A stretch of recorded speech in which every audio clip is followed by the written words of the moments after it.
I was watching one of Keystone Studios' videos about how he was making a stun gun with only like $5 budget. And I decided, hey, well, since I can't buy any because it's illegal in Canada, let me make myself my own stun gun. I only needed a few things to create this stun gun, like a button, a battery clip, DC step up power voltage, and two nails as well, so I can do the tip, and obviously stuff to solder all of these wires together. This is the prototype of the product. Looks like shit, but honestly, it works, and I'm really surprised that it actually worked because it does not look powerful at all.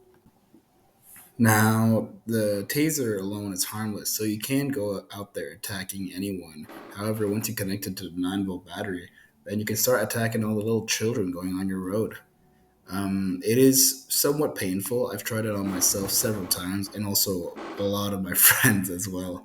And while it does give you a shock, it's nothing near what the actual like police grade tasers will do. It's really just a shock and ooh, it in the moment hurt.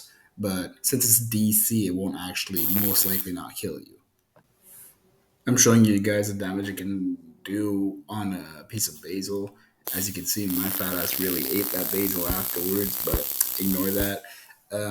But yeah, it's as long as you don't have any heart problems or you're not old. If you get shocked, it's like a carpet type shocked, like when you rub your feet on a carpet. But obviously, don't try this at home because it can go badly if you don't know what you're doing.